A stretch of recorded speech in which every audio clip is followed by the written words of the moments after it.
Namaku Marsha. Aku agen rahasia dari Indonesia, dikirim ke Tel Aviv untuk menjalankan misi paling gelap yang pernah ku bawa. Tapi saat langit dipenuhi rudal dan anak-anak menangis di bawah puing, satu pertanyaan menghantuiku, benarkah ini demi tanah air? Atau demi ambisi mereka yang bersembunyi di balik kekuasaan?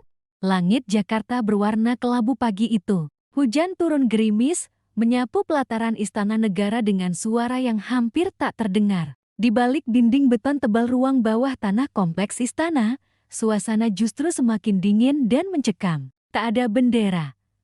Tak ada simbol kebesaran negara. Tubuhnya kurus berotot, wajahnya polos namun menyimpan keteguhan. Ia tak bicara sepatah kata pun, hanya menunggu perintah. Yang ada hanya meja kayu bulat, lampu remang, dan 3 sosok berpakaian sipil. Salah satunya adalah Marsha. Di sebelahnya berdiri Kepala BIN, Brigjen Syaiful Reza, pria dengan bekas luka tembak di leher dan pandangan dingin khas veteran perang.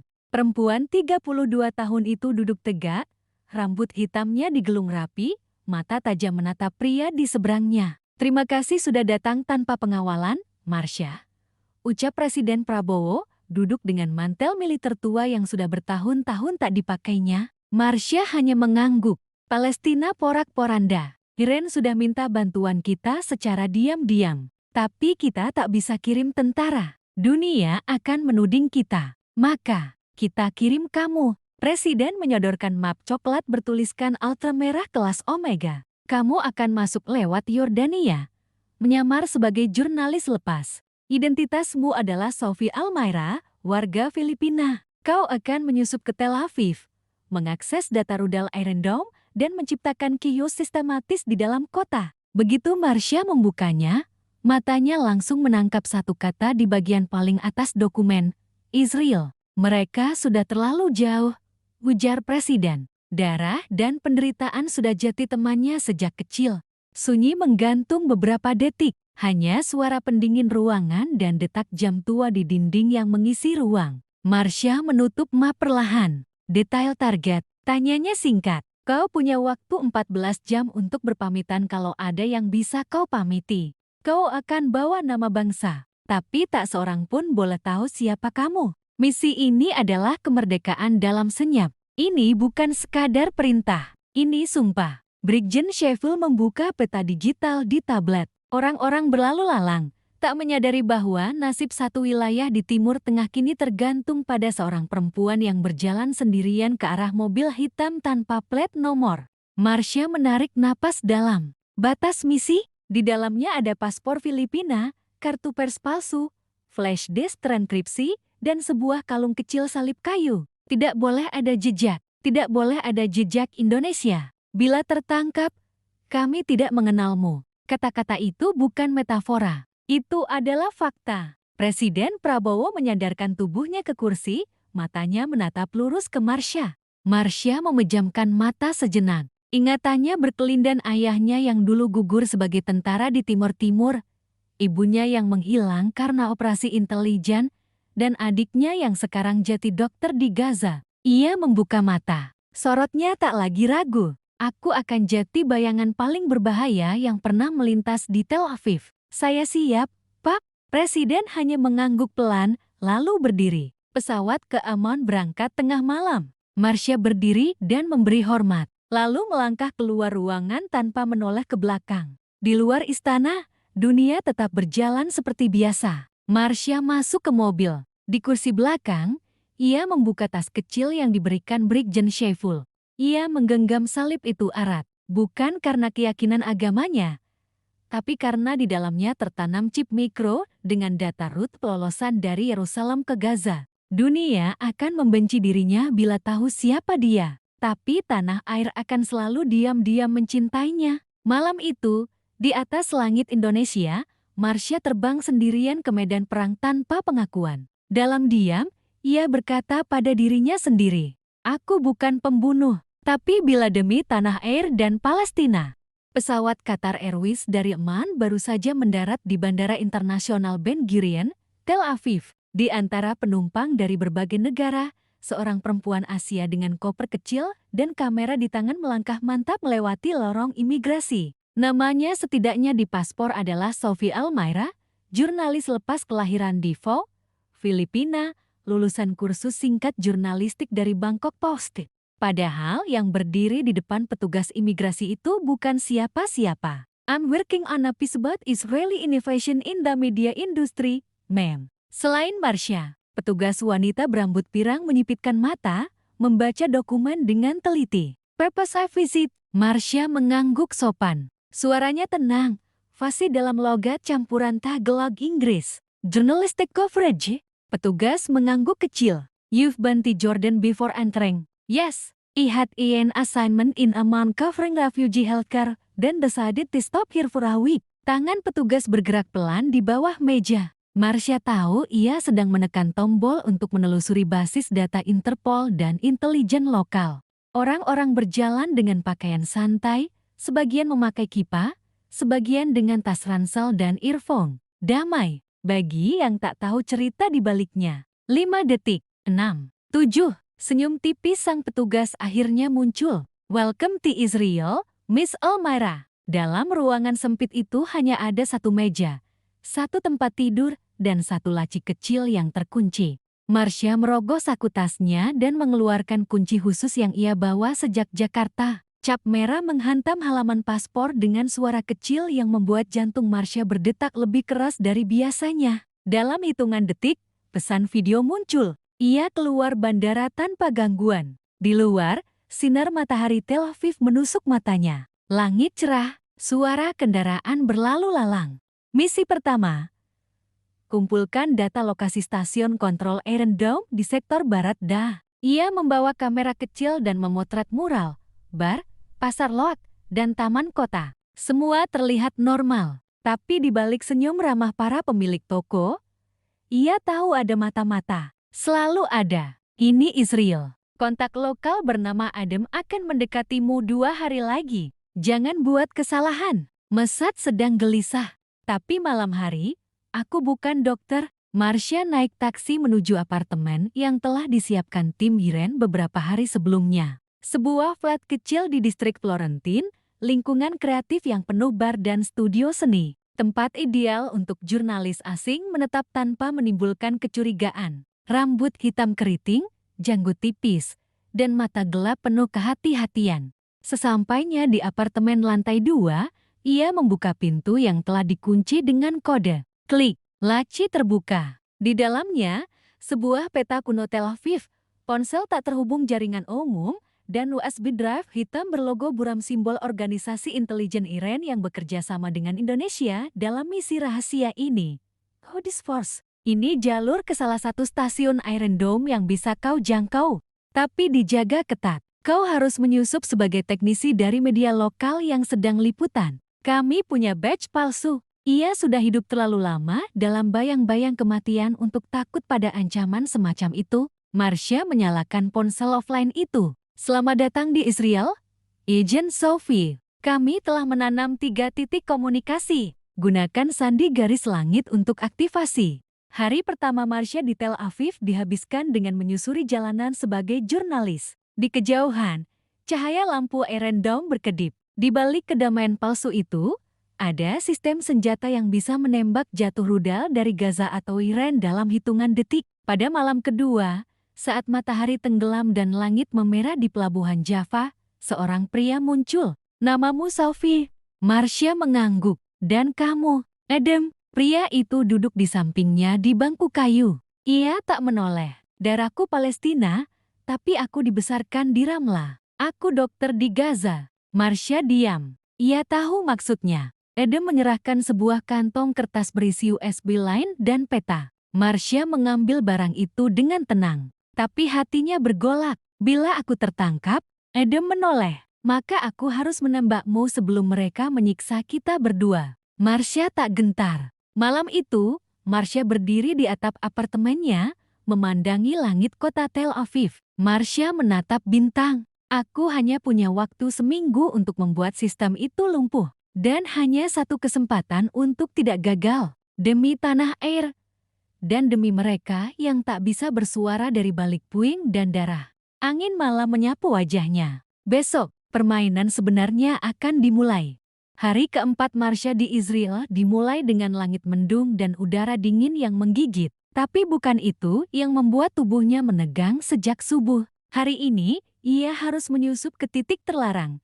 Salah satu stasiun kontrol rudal Iron Dome yang tersembunyi di kawasan Ashkelon, dekat perbatasan Gaza.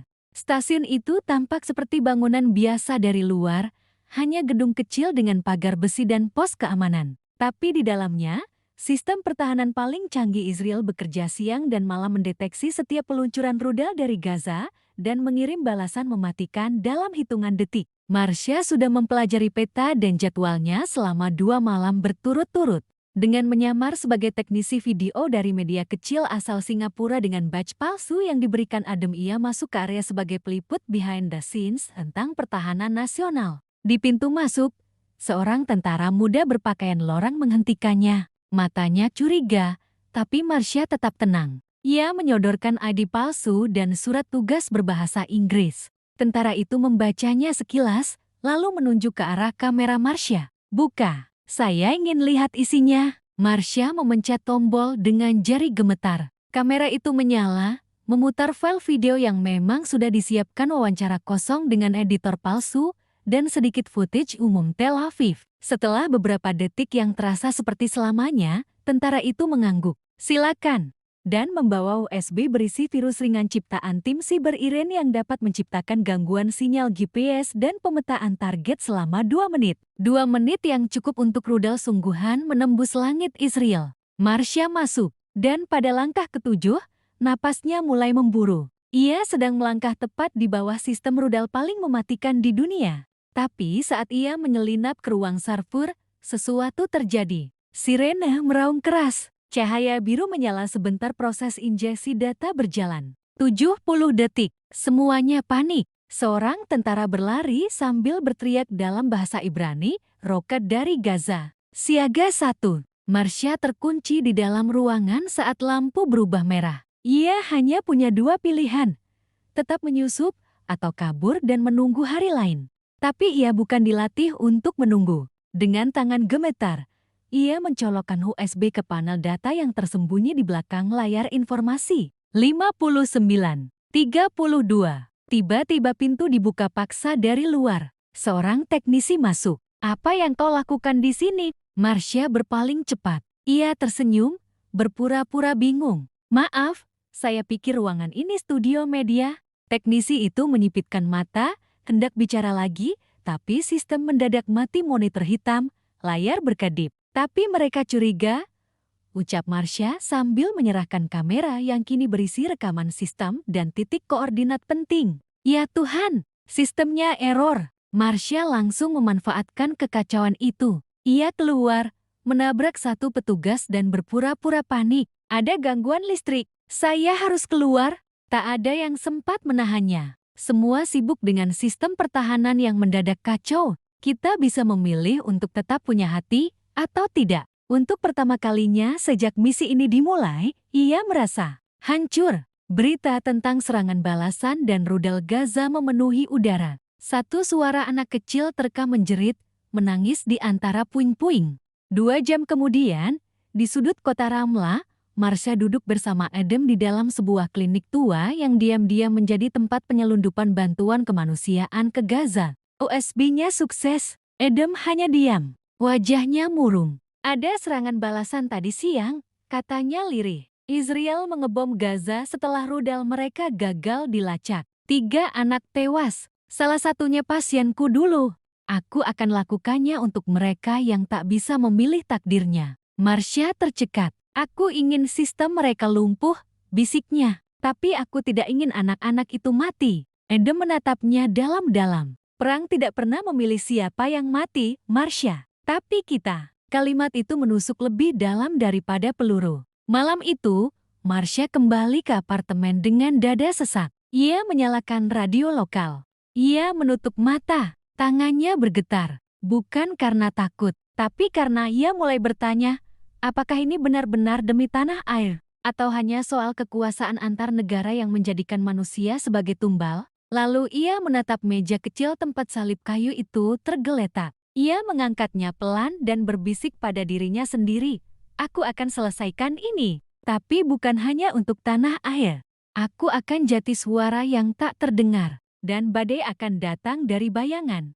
3 hari setelah insiden sabotase Iron Dome, Tel Aviv tampak kembali normal di permukaan. Jalanan dipenuhi aktivitas seperti biasa, pasar lok ramai, bar di distrik Florentin kembali memainkan musik elektronik, dan senyum petugas keamanan tampak akrab di balik kacamata hitam mereka. Tapi di bawahnya, dalam saluran-saluran gelap yang tak tersentuh cahaya, pergerakan rahasia berlangsung intens. Disitulah Marsha akan melangkah hari ini. Ia menerima pesan dari Adam di kertas kecil yang diselipkan dalam bungkusan roti. Seseorang akan menjemputmu. Jangan bicara, ikuti saja. Marsha tahu bahwa malam itu akan menjadi penentuan. Ia akan bertemu langsung dengan jaringan Iran di wilayah Israel, jaringan yang tak diakui siapapun, bahkan oleh negara asalnya. Kau harus ke titik 27, Taman Hayarkon, jam 2:30 dini hari. Di tengah sunyi, langkah sepatu terdengar pelan. Seorang pria berkepala botak dan mengenakan jaket lusuh muncul dari balik pohon eukaliptus. Tak ada waktu untuk ragu. Pukul 2:28 dini hari. Hanya menatap Marsha selama 3 detik, lalu mengangguk. Taman Hayarkon hanya diterangi lampu jalan yang samar dan bulan yang tertutup awan tipis. Ia tak bicara. Marsha mengikuti langkahnya tanpa sepatah kata pun. Bau lembab menyambut, dindingnya penuh grafiti berbahasa Ibrani dan Persia. Setelah belokan ketiga, sebuah pintu baja terbuka. Di dalamnya, 5 orang pria duduk di depan laptop dan monitor militer. Bantu sabotase sistem pertahanan Israel dari dalam. Arahkan rudal ke titik-titik tertentu. Lalu keluar hidup-hidup. Ini adalah 5 pusat komando yang kami incar. 4 di antaranya dijaga ketat oleh pasukan elit IDF. Tapi satu yang ini, dekat Beersheva, punya kelemahan pada sistem listrik dan belum diganti sejak tahun ke-2018. Semuanya berwajah Timur Tengah, 2 di antaranya berseragam hitam dengan lambang bintang merah samar. Mereka menyusuri jalan setapak, lalu masuk ke lorong bawah tanah yang tak terawat. Pria tertua, berambut putih dengan mata yang sangat tajam, berdiri. Tugasmu adalah membuat sinyal radar lokal buta selama 60 detik. Hanya 60 detik. Itu cukup untuk membuat satu rudal menembus Tel Aviv. Agent Sophie, katanya dalam bahasa Inggris. Atau, harus kami panggil Marsha? Ya, Marsha terkejut sejenak, tapi tak menampakkannya.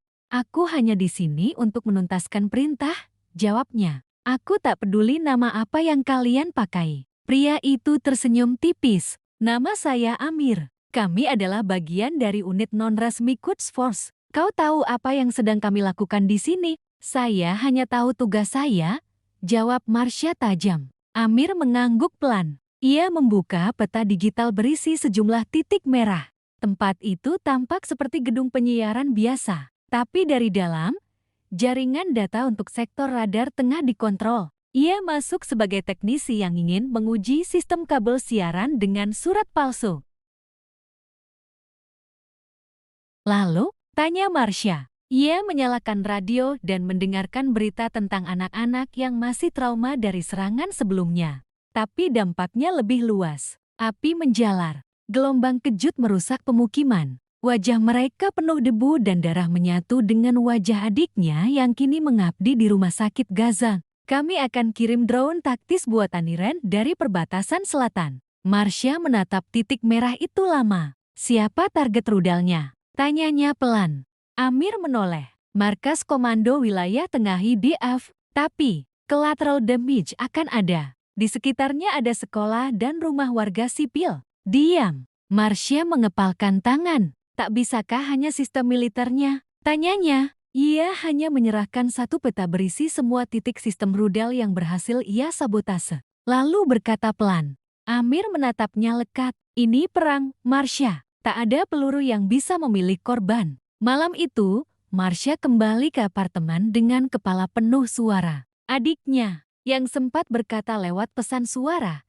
Kak, kadang aku lebih takut pada orang yang menekan tombol daripada yang meledakkan bom. Apakah itu dirinya sekarang? Keesokan malamnya, ia menyusup ke menara komunikasi kecil di pinggir distrik Holon. Aku akan pastikan tidak ada lagi korban yang tak tahu apa-apa ikut terbakar hanya karena politik busuk. Setelah 12 menit menunggu waktu yang tepat, ia menanamkan alat jamak kecil di belakang panel server utama. Lalu ia menekan tombol merah pada alat itu, kode biru 99. Sinyal radar lumpuh. Tepat 52 detik kemudian, langit di atas Beersheva memerah. Sebuah rudal berhasil menembus pertahanan dan menghantam titik koordinat markas militer Israel. Dalam siaran darurat, disebutkan ada 23 korban jiwa, 5 diantaranya anak-anak. Marsha menatap layar dengan napas tercekat. Pundaknya bergetar, tangannya gemetar. Untuk pertama kalinya, ia sadar. Tombol yang ia tekan lebih mematikan dari peluru yang pernah ia tembakkan. Beberapa jam kemudian, ia bertemu Adam.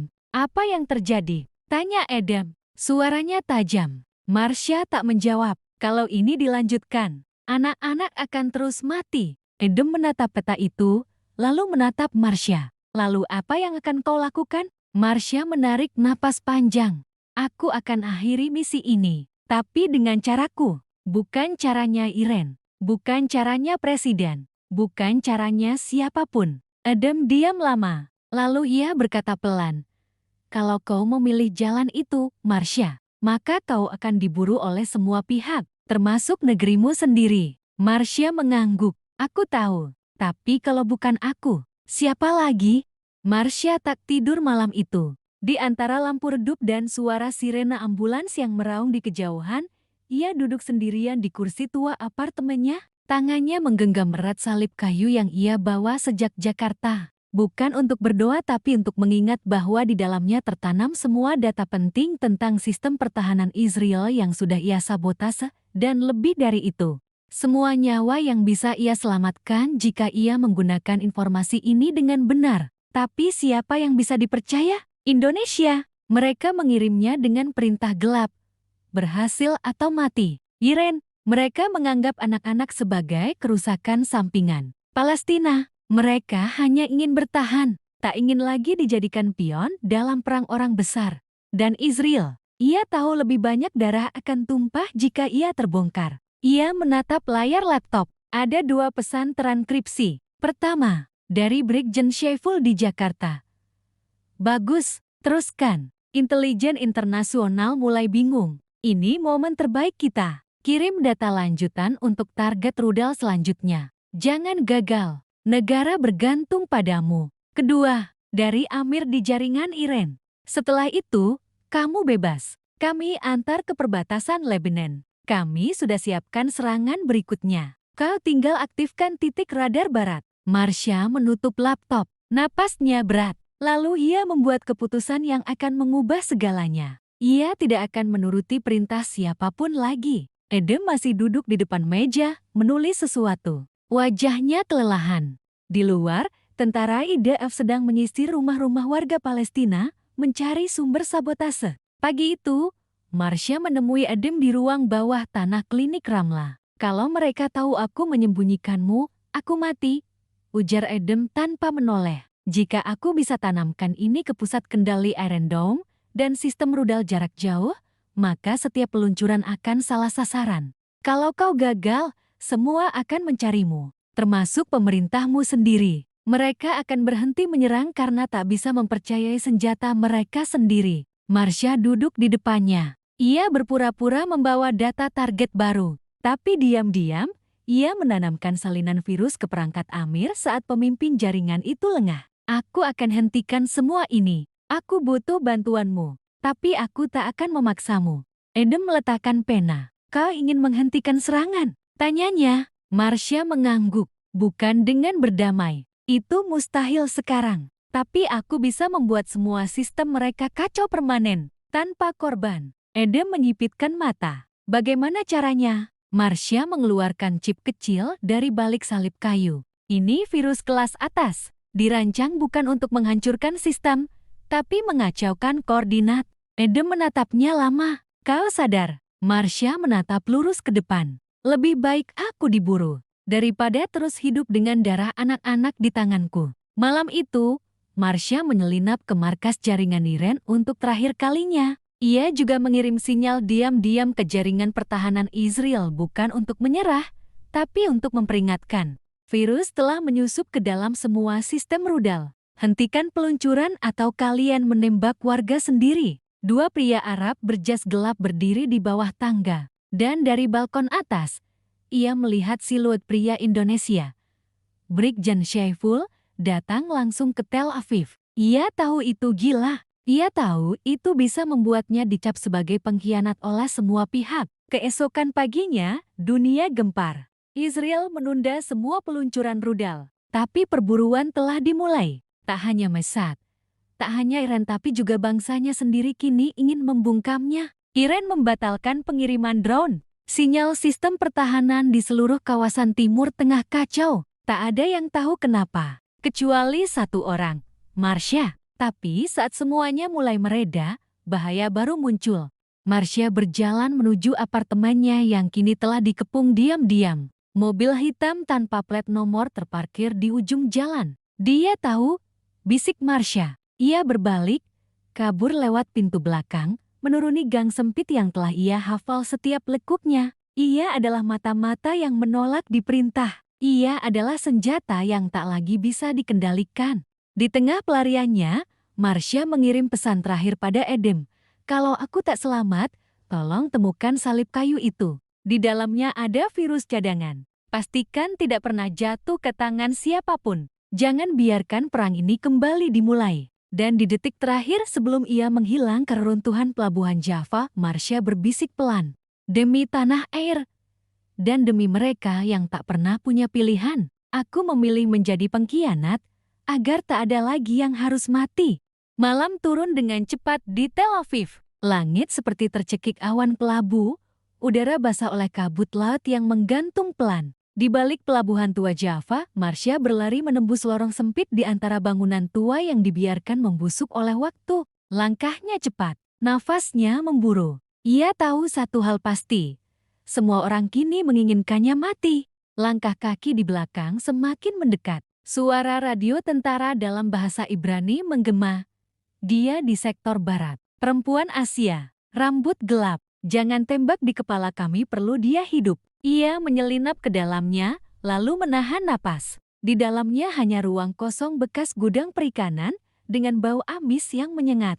Marsha menoleh ke kiri. Sebuah pintu baja setengah terbuka menganga di antara runtuhan. Lalu, semuanya hening. Klik. Tiba-tiba, sinar senter menyorot wajahnya. Dor! Tembakan mengenai dinding tepat di atas bahunya. Marsha terjatuh. Dan dalam sekejap, tubuhnya dibekap, tangannya diborgol, dan mata ditutup kain hitam. Beberapa jam kemudian, di belakangnya, layar besar menampilkan rekaman serangan sabotas rudal, peta digital Tel Aviv, dan wajah Marsha. Ia terbangun dalam ruangan gelap, dingin, bau karat dan darah memenuhi udara. Tangan dan kakinya terikat. Lampu menyala perlahan, menyilaukan. Seorang pria berdiri di depannya, berjas rapi, wajah tenang tapi kejam.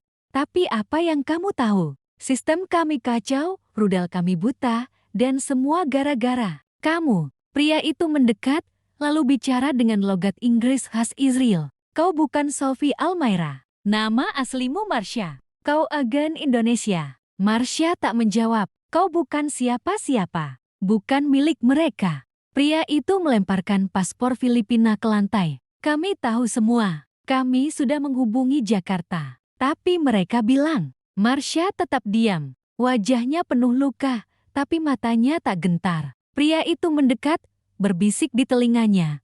Kau akan bicara, cepat atau lambat. Karena ini bukan soal siapa kamu. Ia memberi isyarat ke asistennya. 2 kabel listrik digulung, 1 ember air disiapkan.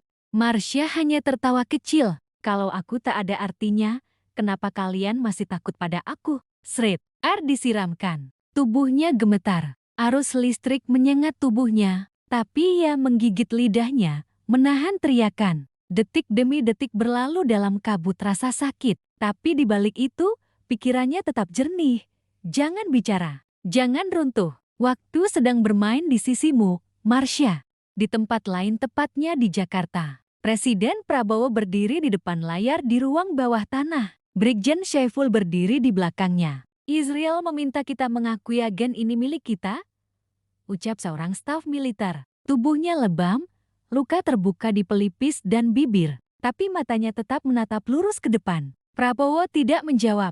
Staf itu melanjutkan, jika kita mengakuinya, akan ada tekanan diplomatik. Tapi jika tidak, dia akan mati, Pak. Prabowo memejamkan mata. Dia tahu terlalu banyak, gumam Brigjen Syaiful. Dan dia sudah membelot dari instruksi. Dia mengacaukan kerjasama kita dengan Iran. Presiden menatap layar lama. Akhirnya ia berkata, pelan namun tegas.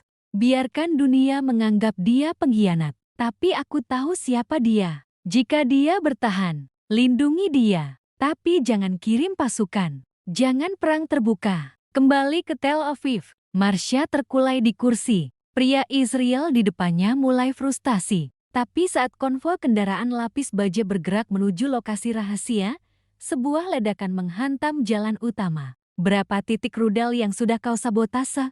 Marsha tersenyum. Giginya berdarah. Cukup untuk membuat kalian takut pada langit sendiri. Sang pria mengangkat tangan hendak memukul lagi. Tapi asistennya mendekat dan membisikkan sesuatu. Mereka menatap layar. Breaking news. Pusat Komando Wilayah Selatan Israel dihantam rudal sendiri, 14 tentara tewas. Marsha mendongak pelan. Virus cadangan, bisiknya. Keesokan paginya, markas Mossad memutuskan untuk memindahkan Marsha ke fasilitas militer untuk interogasi lanjutan. Bom rakitan, ledakan terarah, kekacauan, teriakan, senjata ditembakkan membabi buta, dan di tengah asap, seseorang menarik Marsha keluar dari kendaraan. Ia terengah, wajah penuh darah, tubuhnya nyaris lumpuh. Orang itu membuka penutup wajahnya. Edem, waktunya pulang, bisiknya. Kabut masih menggantung saat Edem membawa tubuh Marsha yang nyaris tak sadarkan diri ke sebuah mobil tua di balik reruntuhan pelabuhan Haifa. Napas Marsha tak beraturan. Luka di pelipisnya membelah alis, darah mengalir sampai ke dagu. Tapi matanya terbuka perlahan. Cukup untuk melihat langit kelabu yang mulai disusupi bayang-bayang burung besi. Gumam Marsha dengan suara serak. Drone tempur. Dalam masalah besar. Tapi aku tak akan biarkan kau mati sebelum perang ini benar-benar selesai. Di mana kita? Edem melirik ke spion, melihat dua mobil hitam mengejar dari belakang. Marsha mencoba duduk. USB. Di leherku. Chip terakhir. Kalau sampai mereka dapat itu. Mereka bukan Iran. Bukan Israel, bukan Indonesia, mereka adalah pejuang siber independen, kelompok kecil dari berbagai negara yang pernah kehilangan keluarga karena konflik Timur Tengah. Tenang, ucap Edem, aku tahu kemana harus kita pergi. 3 jam kemudian perbatasan Lebanon. Di sebuah bangunan tua bekas gudang PBB yang kini terbengkalai, Marsha dan Edem disambut oleh 2 pria berjubah gelap. Salah satunya, pria muda berambut keriting dan bermata tajam, memperkenalkan diri. Tapi aku butuh satu hal. Bantu aku menyiarkannya ke dunia secara langsung. Bukan lewat media, lewat satelit yang tak bisa disensor. Nama saya Alet. Kami bukan bagian dari negara manapun. Ada satu cara, tapi hanya bisa dilakukan sekali. Sekali saja. Tapi kami punya satu misi. Hentikan kontrol rudal global dari para penguasa. Kami tahu siapa kamu, Marsha. Dan kami tahu kamu sedang membawa kunci untuk menghentikan ini semua. Marsha menyerahkan chip terakhir itu. Ini virus pengacak sistem navigasi. Khaled mengangguk. Malam itu, mereka bergerak ke pangkalan satelit tua milik bekas aliansi NATO, tersembunyi di pegunungan Lebanon. Jaringan masih bisa dihidupkan dalam mode darurat. Waktu mereka hanya 1 jam sebelum posisi dilacak oleh Mossad maupun CIA. Marsha duduk di depan kamera. Wajahnya pucat, luka di pelipisnya ditutup perban. Matanya menyala dengan nyala perjuangan terakhir. Dia bicara, namaku Marsha. Aku bukan siapa-siapa. Bukan milik negara manapun. Aku bukan pahlawan. Aku hanya ingin kalian semua tahu bahwa sistem rudal di langit Timur Tengah sedang dikendalikan oleh orang-orang yang tidak peduli siapa yang mati selama tujuannya tercapai. Aku sadar, ini bukan perang antar negara. Ini adalah perburuan kekuasaan atas nama rakyat. Jika aku dianggap pengkhianat karena tak mau membunuh anak-anak, maka biarlah sejarah menilainya. Aku tetap anak bangsamu, tapi aku juga manusia. Agar para penguasa berhenti menekan tombol senaknya. Jika kalian menembakku sekarang pun, data ini sudah terkirim ke ribuan server. Sistem kalian tak akan pernah sama lagi.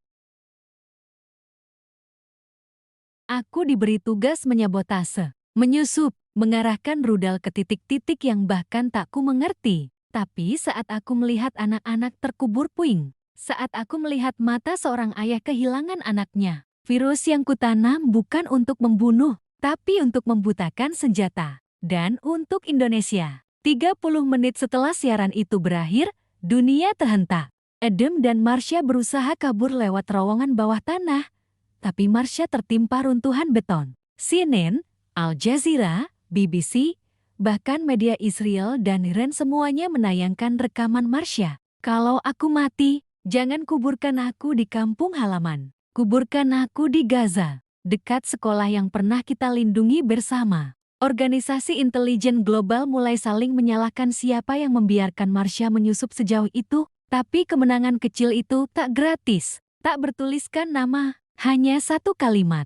Pukul 3 dini hari, lokasi Marsha diserbu. Rudal kecil menghantam sisi bangunan. Alarm berbunyi. Khaled tewas seketika. Nafasnya mulai melemah. Darah mengucur dari dadanya. Adam, pergilah, bisiknya. Adam menggenggam tangannya erat. Tidak, aku tak akan tinggalkan kamu. Marsha tersenyum samar. Lalu matanya menutup. Napasnya berhenti. Dan dunia hening. Beberapa minggu kemudian Gaza, sebuah nisan kecil berdiri di pinggir taman yang dulu jadi tempat perlindungan anak-anak. Untuk dia yang memilih menjadi bayangan demi cahaya orang lain.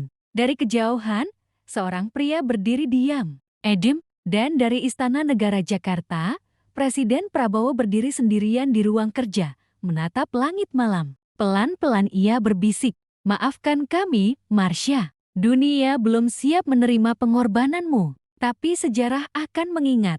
1 bulan setelah siaran Marsha mengguncang dunia, suasana Timur Tengah berubah. Tidak menjadi damai, tapi untuk pertama kalinya dalam bertahun-tahun, senyap menggantikan suara rudal. Langit-langit yang sebelumnya dipenuhi drone dan misil, kini hanya menyisakan awan dan matahari. Tapi di balik ketenangan itu, kekuatan besar bekerja diam-diam untuk menghapus jejak.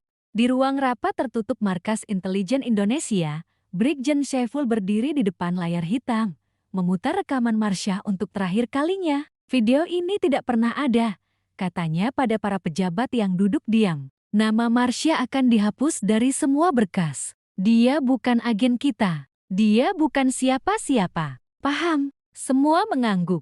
Seorang perempuan muda, analis muda yang pernah menjadi junior Marsha dalam pelatihan. Hanya satu orang yang menatap dengan mata merah. Mereka hanya tahu, sejak perempuan bayangan itu muncul, tak ada lagi rudal yang menghantam sekolah mereka. Dia berbisik pada dirinya sendiri. Tapi aku akan mengingatmu selamanya, Kak. Di Gaza, di bawah pohon zaitun yang meranggas, makam tanpa nama itu tetap berdiri. Anak-anak kecil yang dulu selamat dari ledakan datang setiap sore membawa bunga liar. Mereka tidak tahu siapa yang dikuburkan di sana. Adam datang setiap Jumat. Ia duduk diam berjam-jam, tak pernah berbicara. Hingga suatu sore, seorang gadis kecil menarik tangannya dan bertanya, "Paman, siapa dia?" Adam menatap langit, lalu ia jawab, "Dia adalah seseorang yang tak ingin dikenal, tapi ingin dunia berubah." Ia menandatangani bagian bawah laporan, bukan sebagai persetujuan politik, tapi sebagai bentuk penghormatan diam-diam. Di Jakarta, Presiden Prabowo duduk sendiri dalam ruang kerjanya yang luas. Di depannya, sebuah laporan dari Dewan Keamanan PBB. Judulnya, "Efek Siaran Bayangan.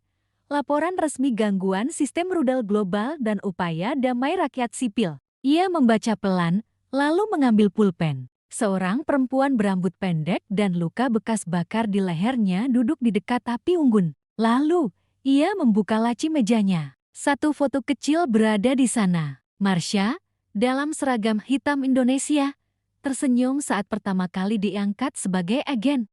Ia menyentuh foto itu, Ia menyembunyikan identitasnya. Dunia mengira dia mati, tapi dari balik bayangan, ia masih mengawasi, mencatat, dan menunggu saat yang tepat untuk bertindak lagi jika dunia kembali melupakan kemanusiaannya. Kalau aku bisa ulang semuanya, gumamnya, aku akan pilih menyelamatkanmu. Dan di tempat yang tak disebutkan dalam peta, di suatu dataran tinggi penuh kabut, tampak sebuah pondok kayu. Tapi jika suatu hari anak-anak bisa belajar tanpa takut akan langit, dan jika seorang agen perempuan bisa menolak membunuh tanpa dicap pengkhianat, maka itu cukup bagiku. Tangannya memegang salib kecil yang retak di sisi kanan. Marsha, dia masih hidup. Diselamatkan secara diam-diam oleh tim pejuang netral yang tak dikenal siapapun. Epilog suara dari bayangan aku tak ingin dikenal. Aku tak butuh patung atau medali. Aku adalah suara dari bayangan. Dan aku belum selesai.